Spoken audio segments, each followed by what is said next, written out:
And you have to keep in mind, if there's anything at the end here, I'll ask if there's anything that you want to promote or anything like that that you want us to, reach out to, let me know. Sounds good, man. Appreciate it. Cool. All right, 1 second here.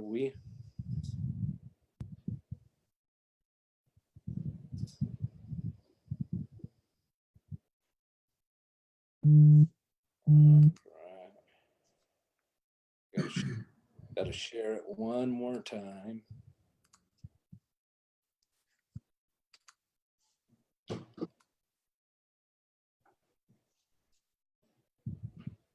All right. Well, I think we're live. I can see people are starting to join in and starting to say hello to you. They're trickling in, getting to their seats. To Mr. Tom Crabtree. So first of all, I want to welcome you, man. We've got to talk just a little bit, and I'm totally flattered and honored and humbled to have you in our group tonight. Oh, stop. No, I'm serious, man. I said the other day that you're one of the most nervous people I've had in the group, and I gotta change into my big queso glasses, or else people won't recognize me. There we go. I like those. Now they might recognize me. Yeah, I'm still new to the group, so I'm like, yeah, everything's new to me, the glasses and everything. So I'm getting used to that. Well, just like you, man. We all have our little bit of fans. I might have one or two. One of the moderators, James Randolph, I think he's in love with me. And so he likes the glasses. I put them on for him. I like James. James is a good guy. I talked to him a little bit. It was you, James, and Kathy, I think. Kathy Conway. The one that reached out to me to get me on here. And, finally I was like, all right, these guys will leave me alone if I just go do this live thing, get it over with. Get them off my back. They keep harassing me. They're like sharks, man. No, it's all good, man. It was, I like doing stuff like this. It's always fun to, I can't be around the game or at least play the game anymore, but it's still cool just being a part of it still. Once a Packer, always a Packer, and like to give back to the fans, the people that supported me, cheered for me on the rare occasion I had a catch. So I'm glad you guys reached out. Rare occasion, man. You're the touchdown man. I had a couple, a few. Well, let me do a little introduction to everybody here. And if I'm wrong, we've talked already. If I'm wrong on anything, correct me. But I just want to bring everybody up to speed. Tom, that you played in Super Bowl 45 with Mr. Aaron Rodgers and Clay Matthews and the rest of those Super Bowl champions. Yep. Played in Super Bowl 45. Had the same number of catches and yards as Antonio Brown in that game. And I'm not making that up. Okay. I won't tell you how many catches or how many yards. That's the embarrassing part. But I know what they are, and I'm not going to bring them up. But don't say it. You were an undrafted free agent with Kansas City Chiefs. And the other day you were telling me it was, a few hours after the draft or maybe a day or two after the draft, they picked you up. Yeah, so it would have been the 2009 draft, so April 2009. And I was maybe I was a little naive, but I was kind of hanging on to hope. Like, I'm sitting there watching the last couple rounds, like thinking, man, like I did really well at my pro day. Had some pretty good tape from college, and I'm like, maybe I had some good measurables. Like, maybe I'll sneak in there and somebody will take a chance on me one of these last picks, and then eventually, like the final pick, Mr. Irrelevant rolls around, and it wasn't me either. So I'm like, well, we're gonna go a different route, and Kansas City picked me up right an hour or two after the draft. It wasn't very long. They start signing all the undrafted guys they want right away. And the phones are ringing off the hook. Agents are back and forth. And had a chance. I believe I also had a call from the Bengals, but ultimately went to Kansas City and went through the offseason there, training camp, I was on practice squad in 2009 for the first couple weeks of the year in Kansas City, and then they let me go. So, and then sat on my butt for a few months, and then ended up in Green Bay, and it worked out pretty well. Well, the world's greatest team, man. You have to admit that. 13-time champions. Yeah, I mean, that was the amazing thing. It was unbelievable going on. When they called me up there, I think it was around Thanksgiving of 2009, if I'm not mistaken. They called me to go up for a workout, and just walking through the hallways and the trophies and the banners and the names and, you know, the pictures of former players and teams on the walls, and like the history is unbelievable. Whereas you go to some other teams that maybe are newer or don't have the history that they do in Green Bay over the years, and it's not like that. It's all kind of gimmicky, and it's, you know, the mascot on the wall and logo and all that, man, but not in Green Bay.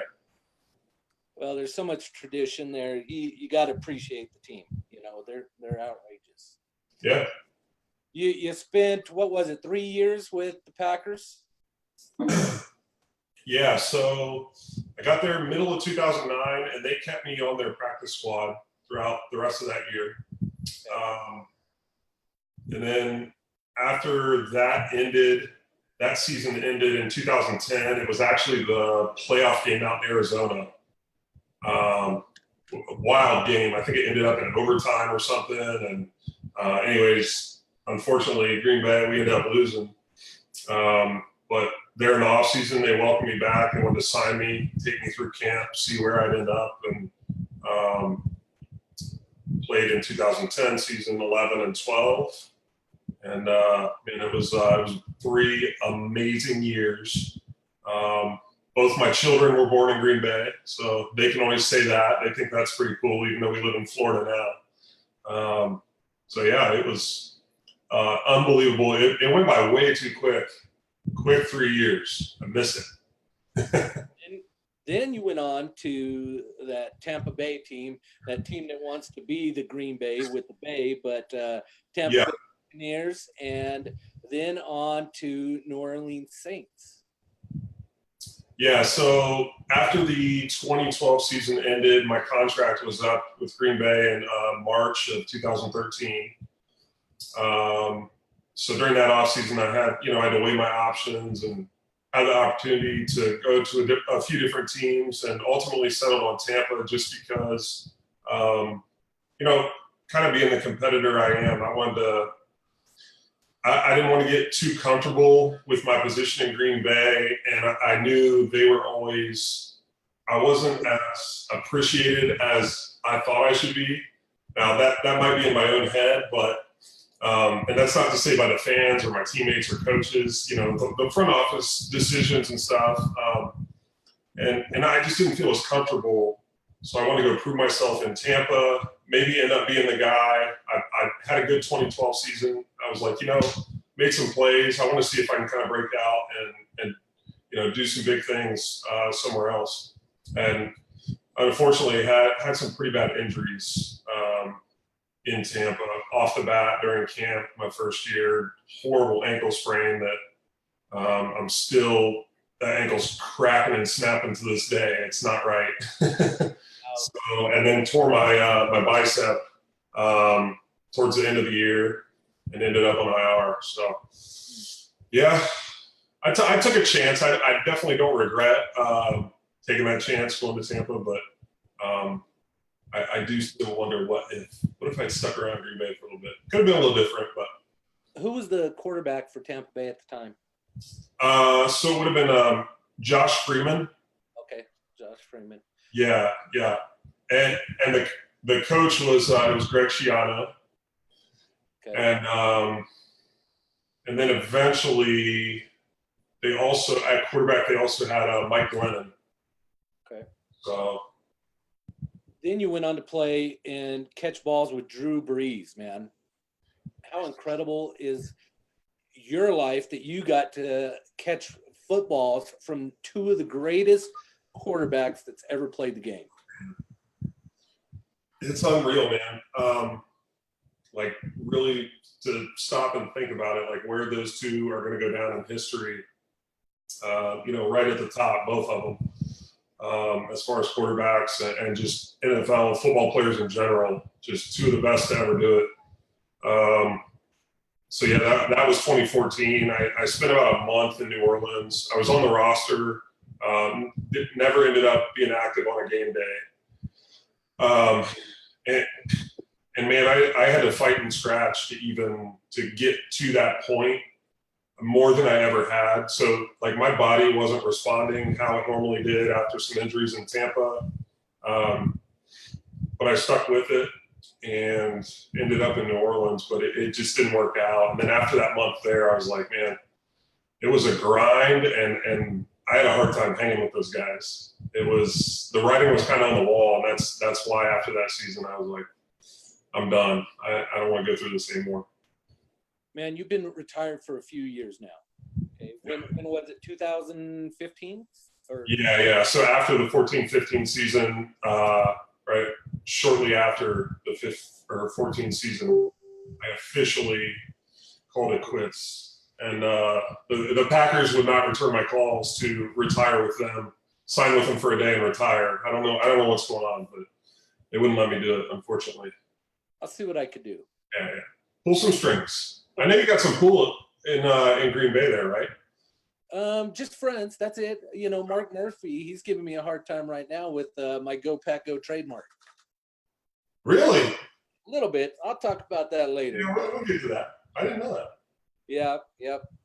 But Neil Saunders just made a great point that, dude, you're still ripped. You could go out there today and play football with these guys. No chance. People say that to me all the time, and I appreciate it, but I don't think people understand like the level of physical conditioning you have to be in, like to even like hold your own, like not get embarrassed at that level, let alone be competitive. I'm probably 30 to 40 pounds lighter than I was when I played right now. Really? Yeah, so I'm not in any condition to be blocking defensive ends like I used to, or linebackers. And then on the other flip side of that coin, I'm not fast enough to be a receiver. So I don't think I have a chance to fit in anywhere. Well, like we were talking before we went live, man, and I'll bring it up right now that I was wondering how many yards, and we still don't know. I'll have to figure it out. I'm going to sit down and figure it out. But how many yards you did after the catch, because you were good for 10 yards right off the line of scrimmage when you caught that ball. And then every other time you're gone for 15, 20 plus yards each and every time, man. You're telling me, man, I don't know. They didn't feed me enough. Like what? I don't know. It's one of life's great mysteries. I don't know why I didn't. Yeah, I should have had 100 balls a year minimum. I hear you. It's too late now. I gotta hit you with some of my questions before I go to all these group questions, because I don't care. Mine are more important, Tom. Mine are more important than these other guys. So I'm gonna throw them at you first. I agree. You're the boss. All right. I love your tattoos. Yeah. You have one on your arm that says "All Out." Yep. I love that one. What made you get that one to represent, you a little bit? The way I took it is you're just all out on every single play. Yeah, absolutely.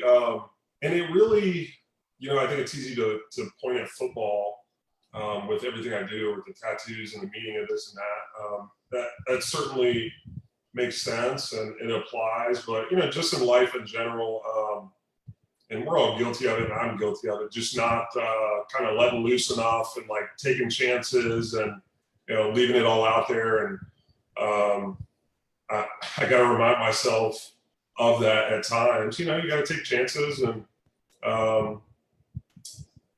so you just gave me a little reminder. Like I almost forgot I had the tattoo. So cool. I'm going to go skydiving tomorrow, I think. When are you really going skydiving tomorrow? I might now. I don't know. You just gave me a wake up call. Jeez, That's I don't know about that. I'm afraid of heights. Now I'm gonna start throwing some other questions at you, but I got one more of my own before I start hitting some of these other ones. And I've wondered, because of the tattoos and everything like that, what kind of music do you listen to? Mostly classical. I like to stay kind of in a calm and mellow state at all times. I'm kidding. Totally kidding. Totally kidding. I was about ready to give you the hardest time possible right there. Come on. What do you think I listen to? If you had to guess. I think you're a rock guy. What the heck, man? I could see Metallica. I could see some rock. All right. Yeah, you got me. Yeah, mostly rock.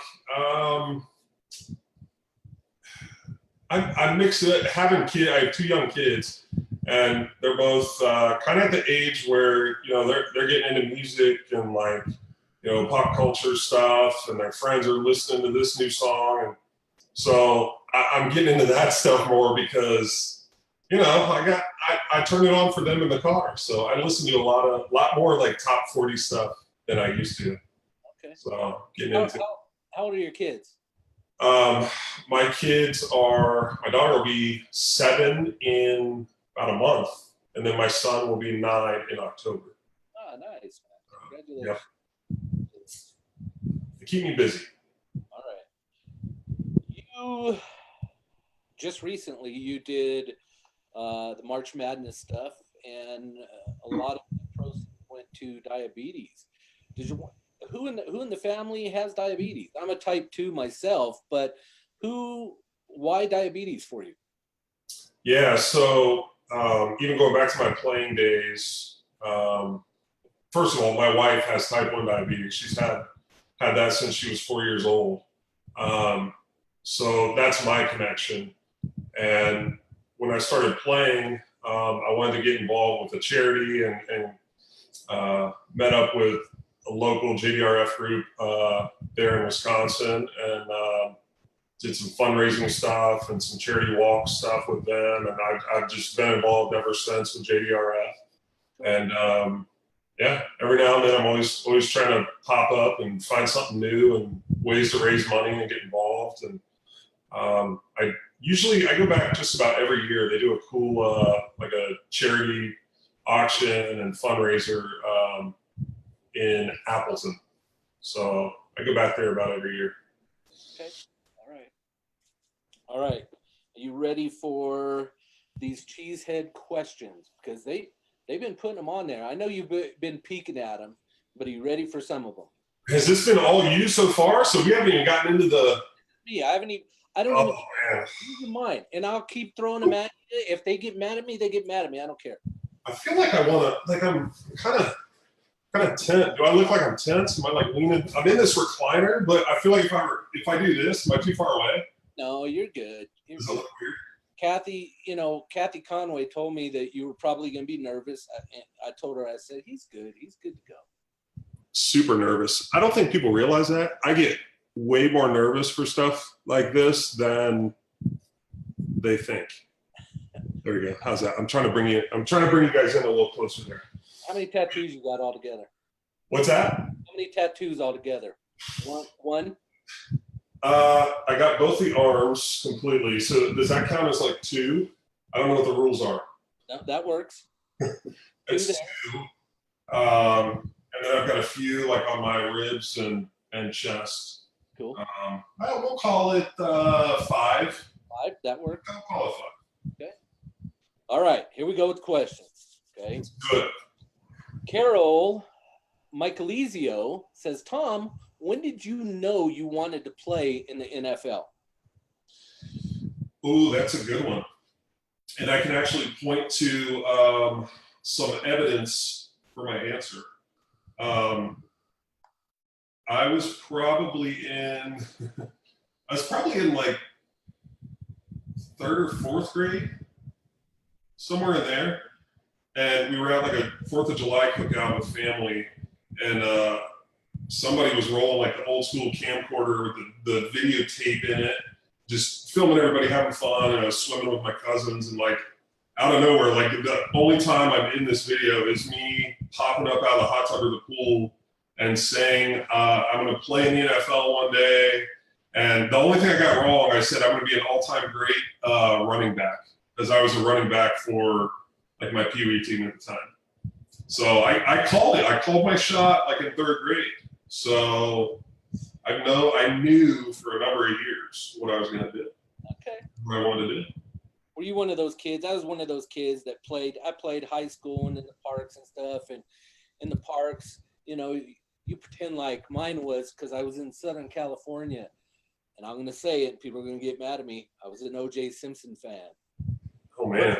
Murder.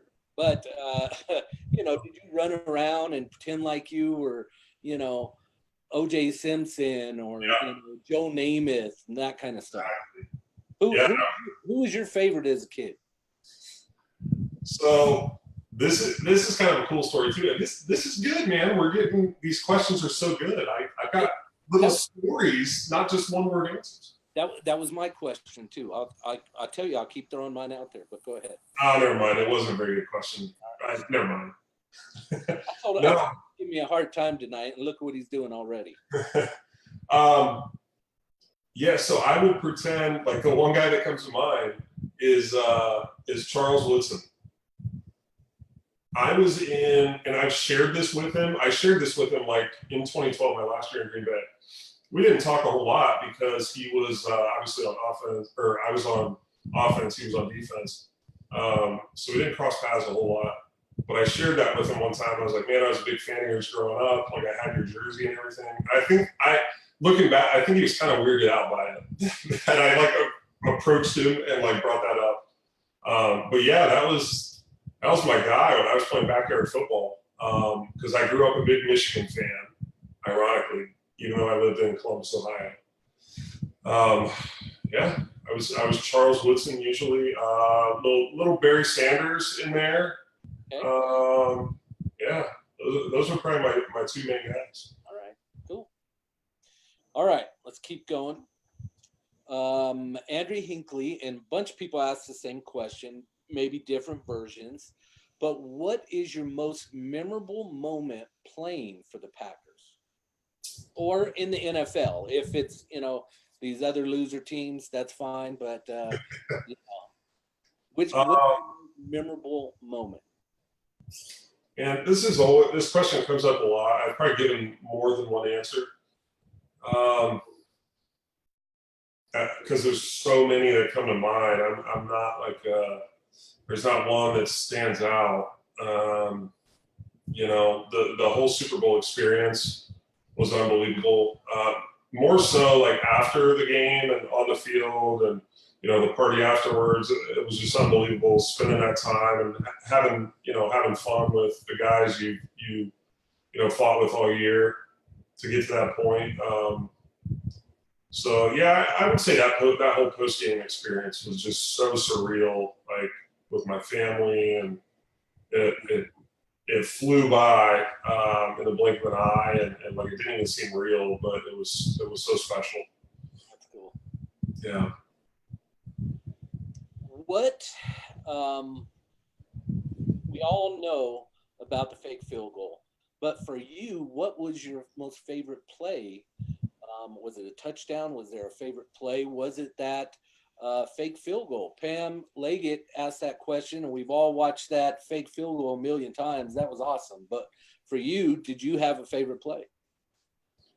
Yeah, I think that's the obvious answer, and it's probably the answer I would go with for a couple of reasons. Like that play, what was really cool about that play was just seeing all the different parts when you watch it back. Everybody doing their job, and every little thing on that play mattered. Whether it was Mason carrying out a fake for no reason, like to the left, away from the play, and maybe holding a couple of guys on defense in place for a second. The offensive lineman did an unbelievable job, and like I tell people I had the easy job on that play. Like anybody could have run through the hole that was there, and with what everybody else on the team did, like I had the easy part. So that's why that's a really special play to me. And because it's awesome to bring up like with fans. Like it's such a cool, like kind of weird, like memorable play that you can always bring up in conversation, and people it sparks their memory, and they're like, oh, you're that guy, even if they don't know who I am. So yeah, that would definitely be my number one, I think. Okay, all right. I know that Chris Jackie's probably watching. Have you ever met Chris Jackie? Oh God, don't ask me that. I am the worst about meeting people and like remembering names and fate, like the worst. You just put the spot, Jim. You've had it now, man. You've had it. Chris Jackie was the kicker. I feel like I have. I feel like I've done so many like charity, like golf things, and I'm gonna say yes just to cover myself here. I'm gonna say yeah. We've met. I just don't remember where. Okay. Good. You know, I know you just mentioned Mason Crosby, but Chris Jackie's in the group. We have some other people in the group as well. You've heard me mention, you know, Marv Fleming and those kind of guys. Yeah. But I got to tell you, that play would have been a whole lot better if it was Chris Jackie, not Mason Crosby. Hey, as long as whoever was back there, as long as they did their job and carried out that fake, I don't care who it was. All right. But knowing Mason and knowing his family and getting to know them and be friends with them, like it's cool to have that connection. I'm glad it was him carrying out the fake personally. So no offense, Chris. No. Now, if you could play, Ryan Miller came up with a great question that if you could play any other position on the field, I think you might have answered it with running back, but what would it be? Would it be running back? Oh, man. Those guys take a beating, though. Maybe about 15 years ago, I would have said running back. Now I'd probably say I wouldn't mind being on, a punter or kicker, man. Like, those guys played for a while and stayed pretty healthy. Yeah. So, yeah. Okay. Long snapper. Okay. What are your feelings about being a Packer versus a player on a different team? You kind of mentioned it before, but did you have even close of that connection with, the Saints or, Tampa Bay, anything like that? Or was it just, hey, the Packers were so incredible. And that came from Kathy Conway, your best friend as well. So how did you feel about the other teams you played for? So Tampa was kind of a weird situation. Didn't really, obviously compared to Green Bay and to most other teams, they don't have the history and certainly not the support. Like, don't get me wrong, I got to know some of their fans and their fan bases and some of those groups, and they're very dedicated and they love their team. But you look at a team like the Packers, and it's just on a whole other level, like nationwide or worldwide. Like, there's Packer fans everywhere. But I did find the Saints to be that was a really, really cool kind of vibe, being in that city and around those fans. And I wasn't there long enough to make a big determination on them, but I thought they were pretty awesome. They're good fans. And then Kathy followed up with, do you still knit? Now, there must be some story behind this, but do you still knit? Where does this come from? Tom, look at you, man. You're ripped with muscles, tattooed. I told you. Talk, and you knit? Can you, and real quick, can you hear me okay if I'm leaning back, or is it kind of echoey? Yeah, we can hear you. All right, because I'm comfy now. I don't feel like now you're trying to change the subject. We got you nervous. Okay. No, I mean the classical. I like to put the classical music on and knit, and make a little sweater, make some. I like to knit things for pets. That's my specialty. Clothing for small pets. Okay. All right. Well, very good. How many pets do you have? I actually have 3 dogs and a lizard. 3 dogs and a lizard. What kind of lizard? It's a bearded dragon. Bearded dragon. See, Yeah. I've always wanted a bearded dragon. I don't know. For some reason, is it big? He's getting big. He's still pretty young. He's not even a year yet, I don't think. So he'll get a lot bigger. But I would go get him right now, but he's lights out, snoozing. I don't know, buddy. Okay. He gets nervous. He gets nervous around on Facebook Live and cameras and stuff anyway. So. Okay. Now, when you did your touchdowns, we saw you do that Lambeau leap, man. Did you ever have a weird experience when you did that Lambeau leap? Did they spill beer on you? Did somebody grab your butt? Did somebody, what was your weirdest experience when you did the Lambeau leap? Or was there not one? Was it just total celebration, great time? Yeah, there was the closest it got to like being weird and awkward was kind of my fault. It was after the long touchdown I had against Arizona in 2012. It was like 70-some yard touchdown, and I'm not used to that. Like that's not in my wheelhouse to be running that long at 250 pounds. So my leap was, I don't even know if like my chest got up there. I was like hanging on by my arms and like it was awkward. Like the fans were like, "Oh, should we help him?" Like it was kind of sad. Should we pull him up here? That was kind of awkward. But yeah, the only other thing, getting a little beer spilled on me. That was about it. No butt grabbing. So. Okay. All right. Now, this is combo between Kathy and James. I don't know why these two keep coming up, man. Hey, is anyone else watching? What's going on? They're watching, but it's who's in this group? You told me there were people in this group. What's going on? I apologize. Those two are just rabid fans, man. I know Kathy took you one of the group's shirts. Yeah, I have. I have it right in front of me. I'm not wearing it though. I need I need a bigger size. I'm not gonna lie. All right. She gave me like a medium, kind of somewhere in there. I'm more of maybe a 2X. Okay. But yeah, I do have it. I cherish it. I do. I'm not gonna lie to you guys. That's it right there. That'll fit one of your arms. It looks like. Kathy, what are you doing? Yeah, I mean, I could put it on. I mean, I could have worn it, right? Like, it's a little tight, a little snug. We'll get you taken care of. I know there's a box on the way for you, in the mail now. So, for that.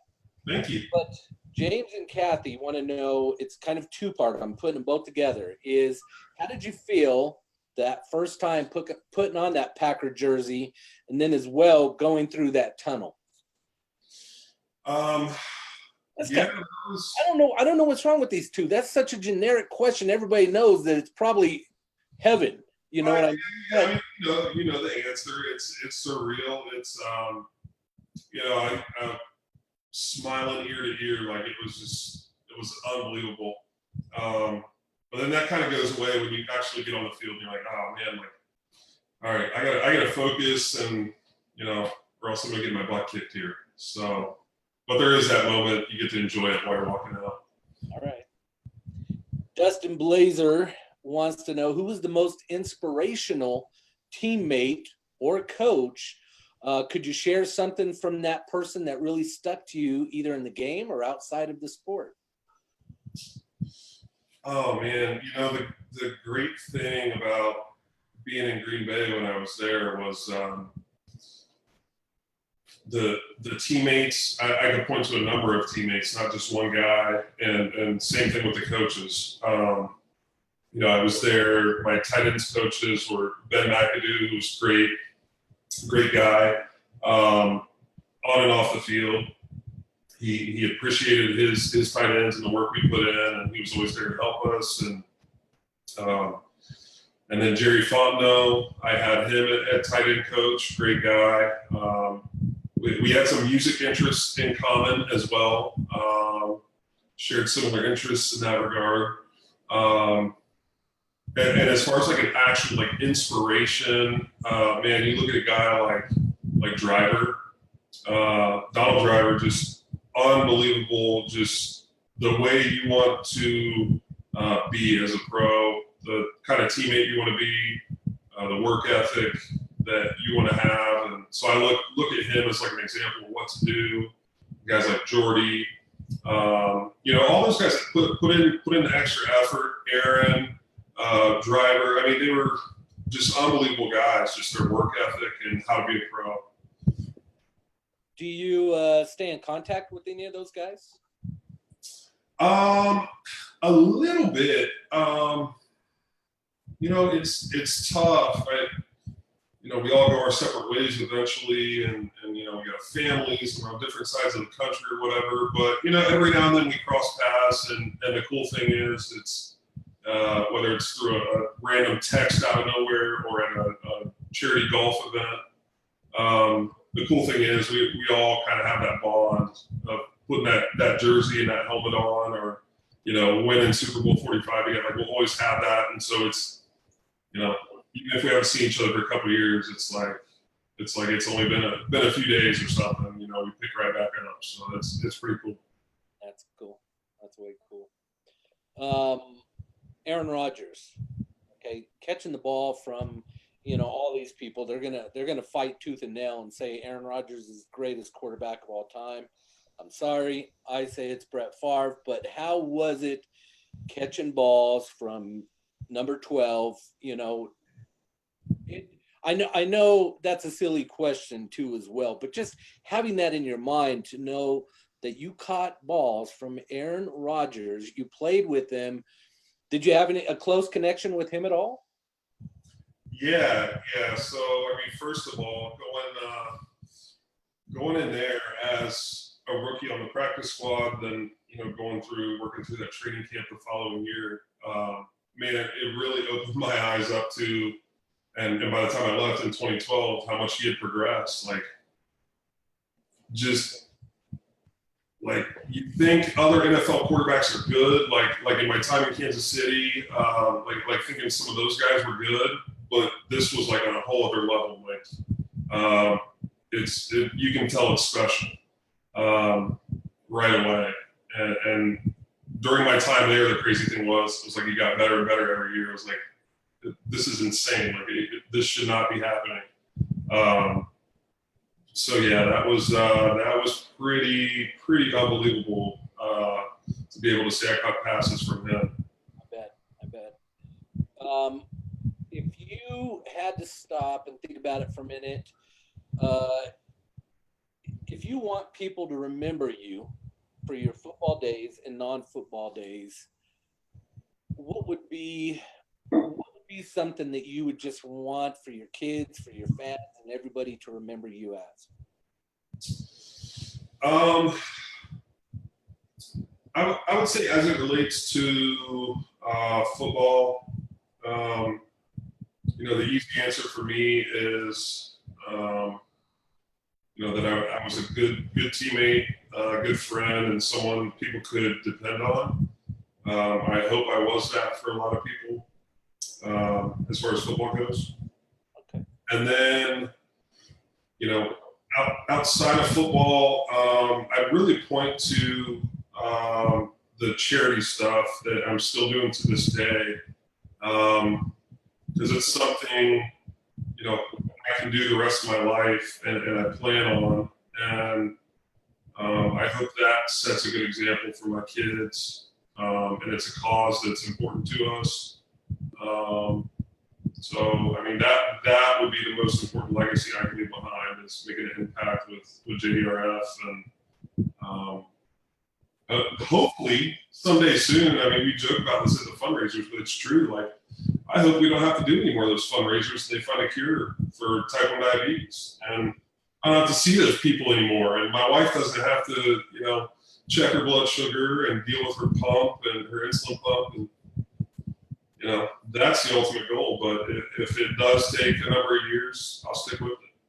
I don't think people truly know the battles that diabetics have to go through, but not only the diabetic, but the spouse, because I know that you probably have to keep an eye on your wife in attitude changes, or any of that kind of stuff, you have to be aware and you have to learn all of it, just like she has had to, because if for some reason something happened, you got to step into place. And I don't think people realize how nasty of a disease it is.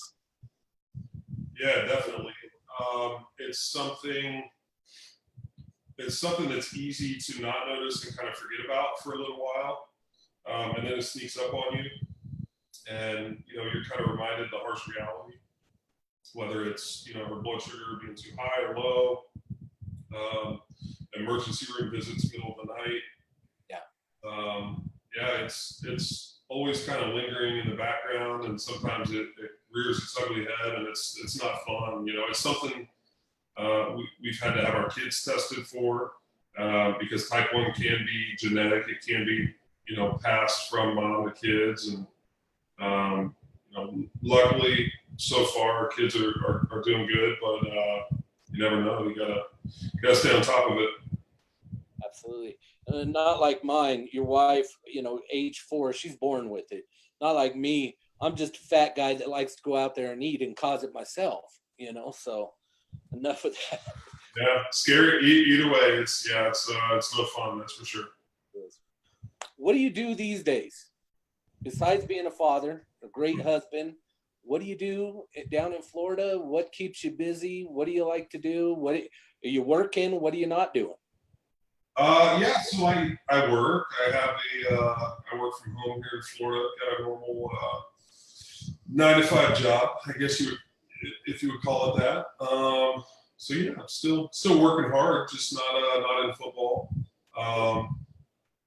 I got a few other little side projects I'm working on. Not necessarily work related, but interests that I'm kind of seeing where they lead. Hobby wise, I'm into cars, not as much as I used to be. I've kind of settled down a little bit as the kids have gotten older. I'm not at the drag strip every other week like I used to be. But yeah, I do enjoy quarter mile and like racing and that type of stuff. On an approved track, of course, never on the street. Come on, on that TV show, the drag one that they race up and down the street. I forget what it is. We're going to see you on there one of these days. No, I've got nothing for those guys. Those guys, their cars are unbelievable. And no, I hope you don't see me on there. I've gone down the wrong path if I'm on there, man. But yeah, so cars, my dogs, out throwing the ball, like nothing. Man, I'm not doing anything crazy. It's I think people are surprised by that. What's your favorite car? Favorite car? Ooh. That you so I drive a Hellcat, which is it's a fun car, and the family still fits in it, so that's good. Favorite though that I probably won't ever own. I like Lamborghinis. They're flashy and over the top, I know, but I think that's pretty cool, and there's just something special about them, and they're always turning heads when you see one drive by. So probably like a Lamborghini, the Aventador, probably be at the top of my list. Okay. Now today you made a real nice post on your page about Jordy Nelson. And it's hard, it's especially hard, in our group that when Clay Matthews left and Jordy left and when everybody leaves, it's hard for these fans to understand that it's part of football, and you made a great little tribute to Jordy today. Thank you for that. I'm sure everybody would like to stay with the team that they played with, throughout their career. Like you said, retire as a Packer, whatever the case may be. What kind of words of wisdom could you give to these cheeseheads in regards to that? Because some of them just get really mad. They get pissed off. They complain, about the trades and the moves that, the coaches make. And, what would you tell these crazy fans out there? I mean, it's it's just part of the game and the business that is NFL football. And from both sides, from a player standpoint, they gotta look out for themselves and their futures and what's best for them. I think it would get pretty boring if you had the same offense and defense for 10 or 15 years, right? Like, I think that's kind of what makes it one of the best versions of reality TV is, and just professional sports in general, is all the turnover and guys going to a rival or going to another team, or a big trade happening, or a guy sitting out the whole season, which I know it's not exciting, but it's a story, I guess. Right. So I don't know. I think it keeps it interesting, and it also allows a team like the Packers to bring in new guys that you may not have heard of or don't necessarily think are a good pick right away, but they end up helping the team. So, what do you think of this year with the new coach, new players coming in? Are you excited? Do you think, hey, this first year it's going to be a little bit of rebuilding, or do you think, man, they're going to come out and they're just going to kill it? What's your thoughts? Man, I feel like they got some good pieces in place. They made some good moves. But I mean, the huge unknown is obviously, having a coach in his first year. That's kind of a huge change from what they're used to around there. And so we don't know how, the team's going to respond or how he's going to do. Is he going to be able to adjust on the fly like he needs to in games and make the right calls? We don't know. So that unknown is kind of freaking me out a little bit, but they have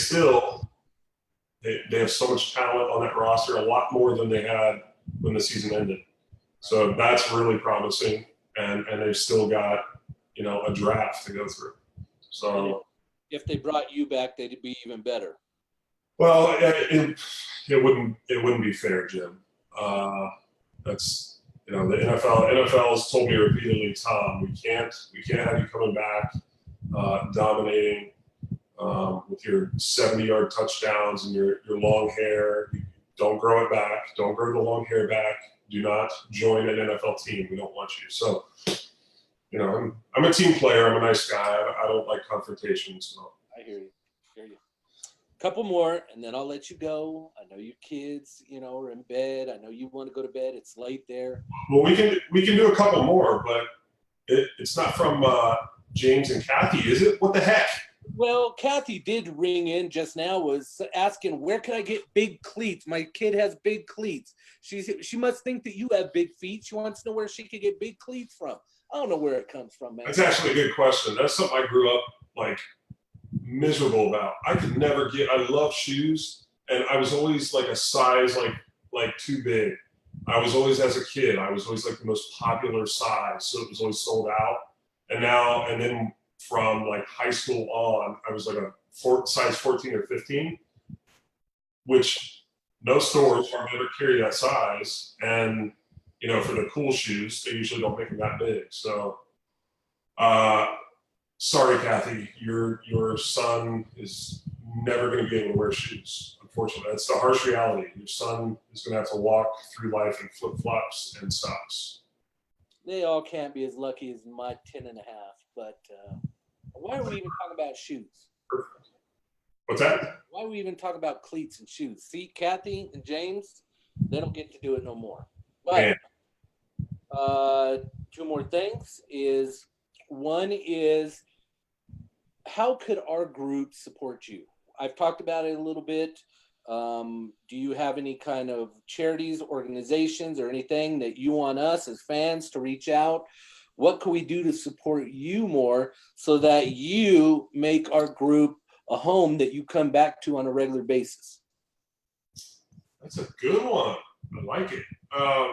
Let me go like this and then like this. Go ahead.